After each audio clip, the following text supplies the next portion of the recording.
Okay, sorry for that interruption. We just want the people that are not on the phone should be able to watch this. Okay, so this is his pirush. Oh, so just what I'm saying in this last point, V'rav Yavod Tzoyer, he learns means V'rav Yavod, that a long time, it's a painful thing. V'rav Yavod, a long time will Yavod Tzoyer, the younger one, will serve. But in the end, winning will be the servant. And that's already been that's already expired. We've passed already the expiration date. It's time for a change. It's time for a change. It's interesting that this idea that these two rulers, these two kings, these two empires cannot simultaneously, Yaakov and Esau cannot simultaneously be in power. One has to rule over the other one. Will also explain why there is such a fear, there is such a resentment against the Jewish people taking hold of the land of Israel again, because our empire is in the land of Eretz Yisrael. But you see how the Eibishter forces the nations against their will to restore the power.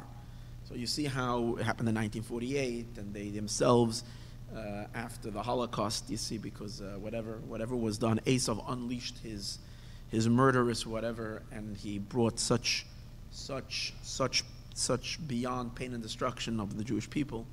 And then he himself had to legitimize the Jewish people living in the land of Israel.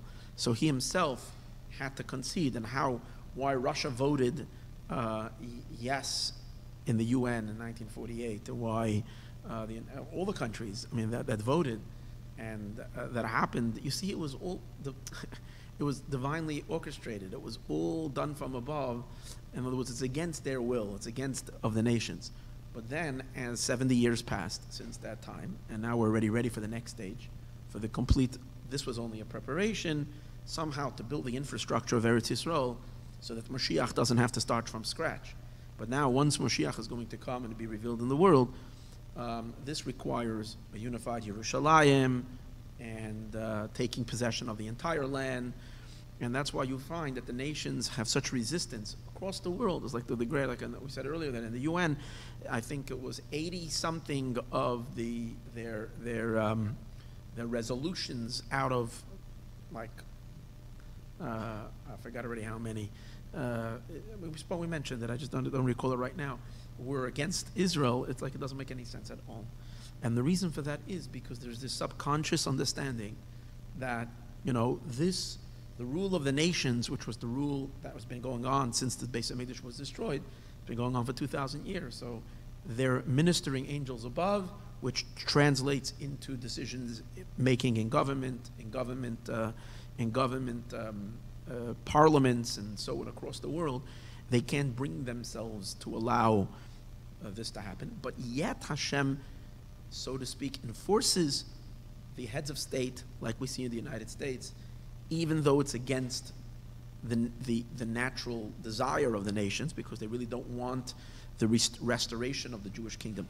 What I'm basically saying is we're witnessing in front of our eyes the rise of Israel, the rise of the Jewish people again, and it's something that is very, very, very, very, the nations in general, the global community is generally very uncomfortable with it. And that's the tension that has been going on. Yaakov and Esau. It is going to happen, but it's not easy. It's a slope. This idea that it's not a fast process is something very, very, very special over here.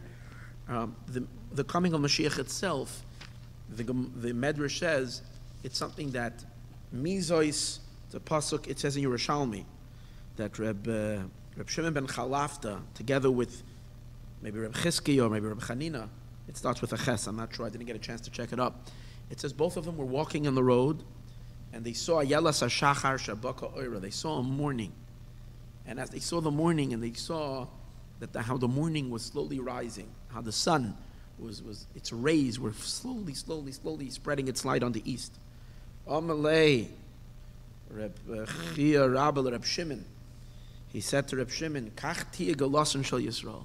So is going to be the redemption of the Jewish people. Mitzaftzefis, it's going to slowly, like just open up a little bit.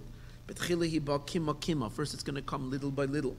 Afterwards it's going to sprout a little bit more. And then it's going to increase. And afterwards it's going to get soaked. That means that the redemption comes slowly, a bit. And as I've been telling, and I've been repeating again and again and again in the past couple of months, that we're in the midst of that process, and we're seeing that process happen already in the world in regards to Yerushalayim and so on and so forth. It's merateves v'hileches. It's getting stronger and stronger and stronger.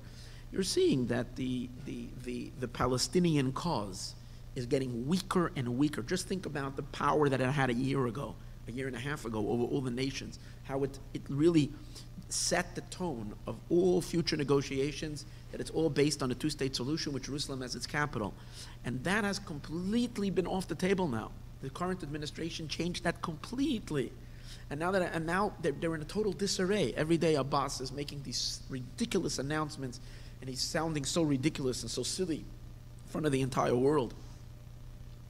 And you see, he's squirming. He's accusing the Israeli, the American ambassador to Israel with anti-Semitic slurs, calling him, the son of I don't want to even say what. I mean, you see that. What am I saying is that these little news bits that we're hearing, these are all symbolic that the unholy and the Klippa is in complete disarray. It's on the run. It's on the defense, and it's being diminished day by day, and that's what it says in the Medrash. So this idea that the rise of the Jewish people back to their strength, back to their power, their rightful place as the leaders of the entire world, does not happen in 1 second like we used to expect. That Moshiach is going to come riding in on a pony, on a white donkey, and going to blow a shofar, and suddenly, boom, we're going to all come there to Yisroel. It's a process. It says Beferish in Yerushalmi. It's going to come slowly but surely. But then once it starts, it reaches a certain critical mass where it becomes like an avalanche, and it becomes really strong. And we're in the midst of that process, and it's very, very, very exciting to see that happen now that we're in the month of Nisan. But here's an interesting thing. The Bnei Yissaschar in his Sefer Agra de Kala, he deals a lot with the mystical meaning of diktuk and the mystical meaning of the trup. So in this pasuk, where it says "Ulo'im yemotz," which means one empire over the other empire yemotz, he says that the trup of it, the musical note, that's a trup. A trup is a musical note. The musical note on the word yemotz. So if you look in the beginning of Chumash, there is something called Pashta Munach Zarka Minach Segoil. What is that? These are the trup. That's like do, re, mi, the words that we use that are indicative of a certain note, like B minor, whatever. So besides in the Chumash, you can see the symbols of these notes, but in the beginning of the Chumash, they have names. So there is a one of the things called Zakev Katan. That's the name of it, Zakev Katan, a small Zakev. So there's an interesting thing. Usually, whenever there is a Zakev, and on the word Yemotz is a Zakev Katan. It's 2 dots on the top of a mem, and it creates a certain note that we sing it with. So he brings a Mesorah from Diktuk, and I was trying to look up exactly the source. How do I look up? I Googled it. That's another Moshiach thing. You can put in the most obscure phrase of Torah today's days and put it into Google, and from a gazillion documents, a gazillion, it will find some sefer, one page in the middle of a Diktuk sefer that no one has amongst millions. And I'm talking about in a second it will zero in. But yet, it gave me like a few pages, and I couldn't zero in mamish on those words. I was looking right before the shir, so I don't have the full explanation. But in Bnei Yissaschar, it says in Mesorah that there is no other Zakev Katan in a word that has a kamatz in the word. In other words, Yemotz is very, very, very unique, because a Zakev Katan should have had a patach. I guess there are rules when certain trups are used, when certain notes are used. So the note going on the word Yemotz, this Zakev Katan, if When we use that note, the word is pronounced with a patach, which is the sound of ah. So in our case, the mem would be the word yematz, but instead it's the word yemotz, which we use a kamatz. The difference between patach and kamatz, pasach and kamatz, is pasach is you open up your mouth, pasach, ah. And in kamatz you go ooh, so you're closing your lips. And that's the meaning of kamatz. Kamitza means to contract. Kamatz means to close. So he brings over there a line, leis zakef bekametz, or leis kametz bezakef. That's what it is. There is no kametz in a zakef. Usually the zakef requires a patach. That's the way it works. Again, I'm not an expert in diktuk and not in the reading of the Torah. And I guess this is the only time. There is no comparison like this in the Torah on the word yematz. So the Bnei Yissaschar says it like this. Take a look at the depth of this, where you see how every little nuance in Torah is like. He says the word zakev katan, which is the name of the note, if you actually translate it, it means zakev katan, a small rising. Zakev means to rise. Zakev katan means a small rising. I guess the note rises slightly, the tune rises slightly. In this case, it means zakev katan would be, it was Yaakov and Esav in this pasuk. Okay? We have Yaakov and Esav. Both of them have their downs and both of them have their ups. But we're saying that the rise of the younger one, Zakev Katan, who's Yaakov is the Katan, and Esav is Bnei Hagadol, he's the large one, he's the big one. And we find later in the parsha that Rivka takes the clothing of her big son and she gives it to her, she dresses her younger son, her small son, Bnei HaKatan. So the word over here is Zakev Katan, means when the young one will rise. Usually when any nation rises, or Esav rises, he rises quickly. He goes up, and he suddenly becomes a whole macher. He becomes a dominant force. The Jewish people are not that way. They will rise, rise. It's like the morning rising, because it's a permanent rising. It will not happen. So it says, Leis kametz. Kamatz means to do something slowly, because kamatz means bit by bit, as opposed to patach, which patach means open. There's no limitations. It's without any. It's just open. So zakev katan, when it's talking about Elohim Elohim Yemotz, one nation will prevail over the other one. So the Torah is hinting when the younger one will take the reins finally in the end of days. Zakev katan, when the younger one is going to rise up, it's going to be bekamatz, it's going to be bit by bit, as I brought you before, from the Medrash, it's a slow rise to power. And he brings from the Masorah, where the Masorah says, leis zakev bekamatz. There's no one else that has a zakifa that gets up in the same manner like the Jewish people. So chas v'shalom shouldn't cause us to become completely disheartened that it's a process. We don't have patience, that's true. And the more impatient we are, the more we don't tolerate another moment of exile, we actually speed it up. I saw this week, just an interesting thing. It says, Vaytzeisi eschem, Hashem says, I'm going to take you out. Mitachas sivlos Mitzrayim, from under the load of Egypt. It's one of the four languages of redemption. I will take you out from under the load of Egypt. So the Chedushei Arim, the great Ger Rebbe, says that the word sivlois also comes from the word savlanut. Savlanut means patience. And God says, I will take you out from your tolerance. You're tolerating the exile. And because you tolerate it, that's why it continues. V'tzeisi eschem, I will put you into a place where you won't tolerate anymore the exile. That's what we need, because we get, sometimes sadly we fall into despair, we fall into a state, and we say, oh, this is the way it is. And we make peace with the idea that we're in exile. The Eibishter says, V'tzeisi eschem, I will take you out, mitachas sivlois, from you tolerating, from you having the patience to Galus. You shouldn't, because, and he brings very strongly, he says, because the Galus doesn't end until we, the Jewish people, don't tolerate it anymore.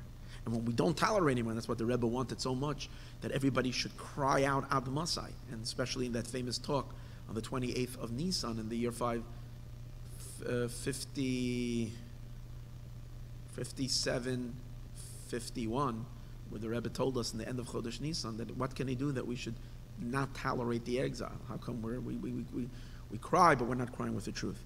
But that's the meaning over here, that Soif Kol Soif, the Golus does, the Geula comes bit by bit. Okay, I promised you we're going to talk about an egg and cheese. So what's the egg and the cheese? So the Gemara tells a story.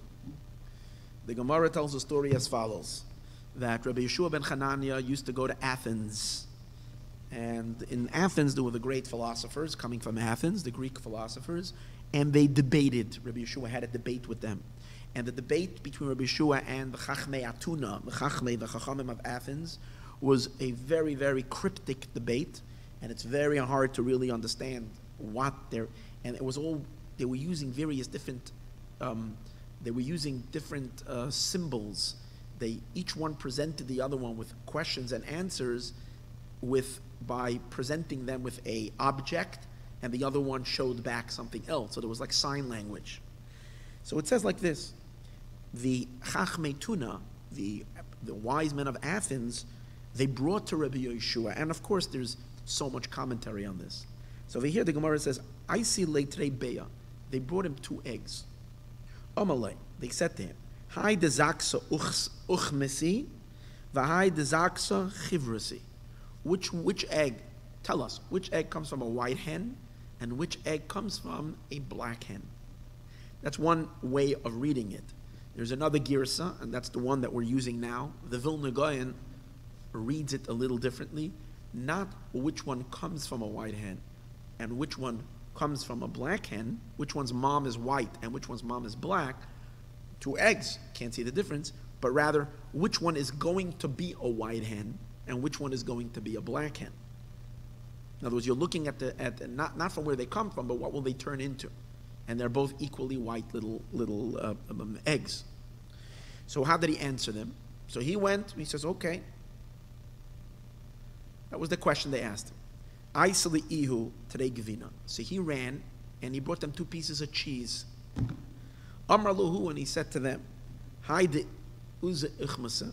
Show me which one is from a black goat, the iza chivrasa, and which one is from a white goat. You tell me, he said, look at the 2 pieces of cheese. You tell me the cheese between these 2 cheeses. You want me to tell you how the 2, which one is the black or white hen or egg? The chickens, they're going to come out white and black. You tell me, you tell me the cheese, which one is from the white. And the Gemara leaves it by that. The Gemara doesn't explain anything else. So obviously the Gemara is relying that we will try to figure this out on our own. Anyway, so the Vilna Gaon has a very, very special pirush. And he said basically they were challenging the entire idea of a chosen people, of a people that have a destiny to be a great nation. And they come back to our story, which is the story of Yaakov and Esav, the 2 twins. Because the Jewish people and Esav, which is the father of the Western world, the entire Christian world, big, great force, and the powerful nations that are in the world.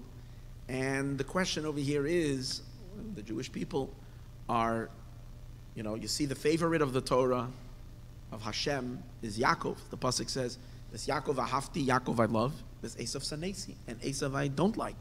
Hashem says, I despise him. Okay, so we spoke at me. Eventually Esav does tshuva, and he too becomes included, but there is a separation. And we know, the Torah tells us, that immediately, from when they were young children, we find the fight in the womb. Immediately it says, first of all it says, Vayigdal Anara. When they became 13 years old, you already saw the difference. Yaakov went to shul and studied Torah all day. Esav ran around doing all of the stuff that Esav does. So this was the question is, it seems like already from the womb, they were one was destined towards holiness and one was destined to the unholy. And that was their question. How can that be? It says if you take eggs, once they hatch, so you can see one is a white chick and one is a black chick. So you can see the difference one from the other. But while they're still eggs, so then you can't tell the difference. So how is it they're saying the possibility that that there is already a predetermination that Yaakov is going to belong to the side of holiness, being God's people, and Esav is going to belong to the side of the Sitra Achra. That was the significance of bringing these two eggs and presenting it to him. What was his answer? His answer was that the predetermination between Yaakov and Esav doesn't even start in the eggs. It starts even earlier. It starts in the initial sperm coming from Yitzchak. That in Yitzchak, in the very pregnancy, in that taking of Yitzchak's energy to create these two children, it already starts at even a deeper point. At the very fertilization, already at the very quintessential beginning. It's not like something that happens in the midst of the development. From the very, very initial kavanah, from its initial inception, at the very, very beginning. Relates also to the idea that Adam and Chava became a mixture of Eitz Hadas, Tov Ra, good and bad. And then Avram, Yitzchak, and Yaakov was 3 generations of purging and cleansing. Like it says, Avram spit out Yishmael, Yitzchak spit out Esav. So you can say that was already at the very, very, very, very, where do you see that in the cheese? So he brings an interesting idea. He says there's a halacha. Hear this halacha. We know in the laws of milchiks and fleishiks, dairy and meat. We don't mix the two together. But there is a rule, there is a law, that after dairy, you can eat meat. We wait. We wait a while. Most people have the custom to wait a half an hour. Others wait an hour. There are those who just wash their mouth out and they can eat. After dairy, you're allowed to eat meat. But after meat, you can't eat dairy. You have to wait a period of time. Okay, most people wait 6 hours after you eat meat until you eat cheese, until you eat dairy. So what is this? What's the reason for it? So he explains a fascinating idea. When the Torah tells you initially the mitzvah of not eating milk and meat together, it tells it to you in a very obscure way. It tells it to you in the words, do not cook a goat, a young kid, in its mother's milk. We know that the prohibition of dairy and meat is in eating and in having any benefit from it, but also in the cooking. Even if you're not planning to eat it, if you have a guest that eats non-kosher, and you have a non-kosher pot, and you just want to make them a mixture of you want to make them a milk, dairy, and meat lasagna. You're not allowed to do it because you're not allowed to cook milk and meat together, even if you're not planning to eat it. But this prohibition against cooking it, the Torah says, don't cook a young kid in its mother's milk. So why does the Torah say it in such a strange way? So the Vilna Gaon says this is really referring to something very powerful. This is referring to the idea that we, the Jewish people, Moshiach is supposed to come at so many times. Moshiach is supposed to come. The Geula, the redemption, is supposed to happen. But then there is a miscarriage. Moshiach is like this baby that's supposed to be born, and Moshiach does not make it to the complete realization. It's like a fetus that gets aborted. And that's the meaning, he says, of this halacha. What is the halacha of eating cheese and milk and eating meat after cheese having to do with eating the prohibition of having dairy after meat is related to the concept of do not cause Moshiach soul to be chas v'shalom, Moshiach in this world to be aborted, to miscarry. Why? So he brings an interesting pasuk. There's a pasuk in Job, in Eov. In Eov it says as follows. This is in Perek Yud in Eov. Oy, haloi kechalav taticheni. You have poured me out, Eov says to God. You've poured me out like milk. Ukagvina, and like cheese. Takpieni, you have congealed me. See? We start with milk. Then we got cheese. Oiru basar, skin and flesh. Talbisheni, you dress me. Uba'atzamois v'gidim t'seichecheni. And with bones and sinews, you have, you have covered me. Okay, and chayim v'chesed asisa madi. Life and kindness you've done to me. It says this psukim are talking about the process of birth. We begin as milk, then we move into a state of cheese, then we get flesh and sinews, bones and skin and meat, bones and sinews, and then chayim v'chesed asisa imadi. That's the soul that God breathes into the person. Life and kindness you've done to me. And he explains it like this. What's the day of milk? Obviously, in order for a baby to be born, there is an intimacy between a husband and a wife. So both of them are contributing. Now the Gemara, we know that the sperm of the male is thicker. The sperm of the woman is of a lighter. So the woman's sperm is considered like milk. The man's sperm is considered like cheese.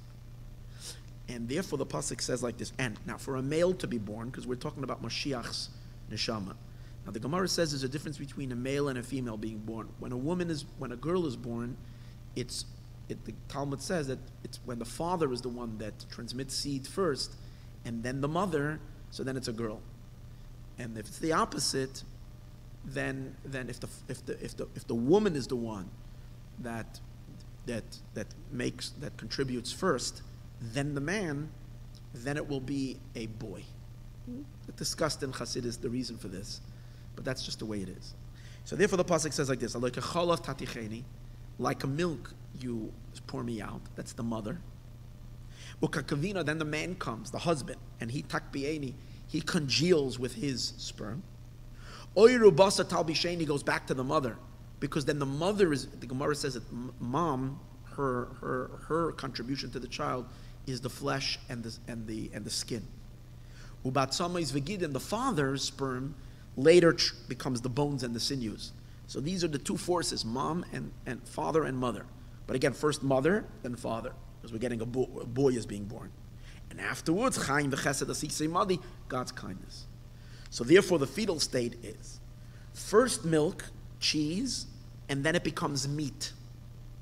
That's why it's okay to eat meat after cheese, because when that's the process of birth, and that's a healthy process of birth, because that's the way we want birth to work. We want it to work from the milk to the cheese to the meat state. God forbid if a pregnancy doesn't make it to the final term, and the baby begins to develop, but then there's a miscarriage and the like.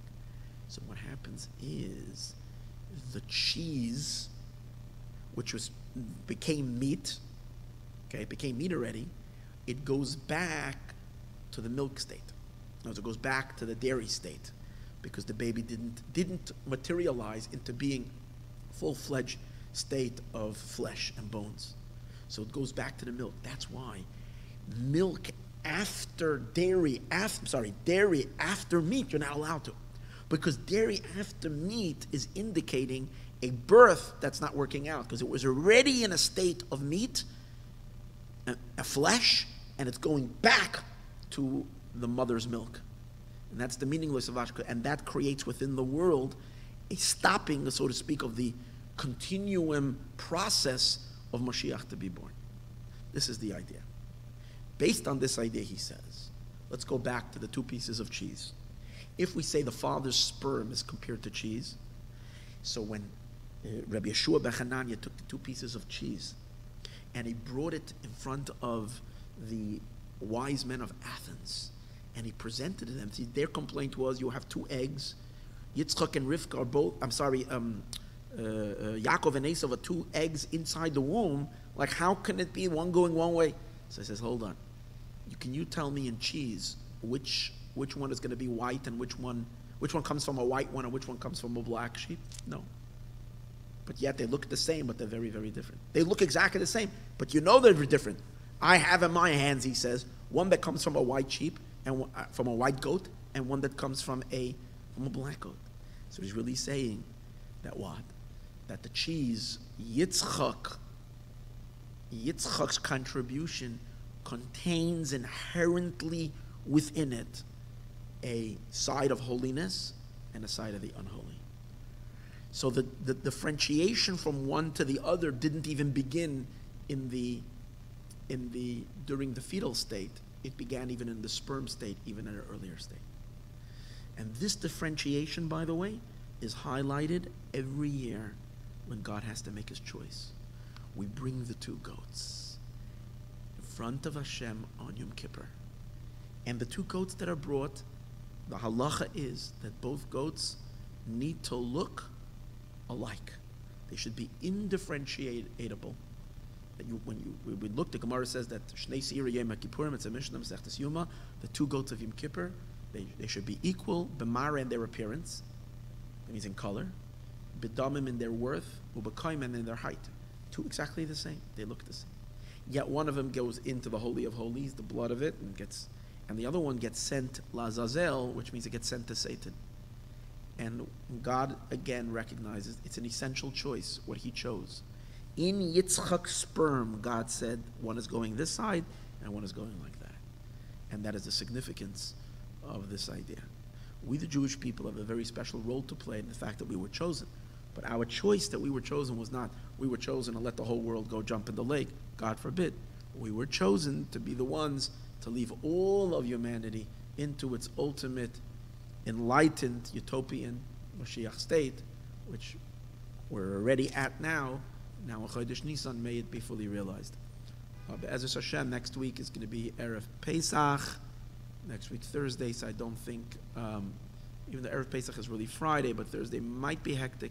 I'm not sure. Check in with me. Look for the email if there will be a class next week, Thursday. Thank you.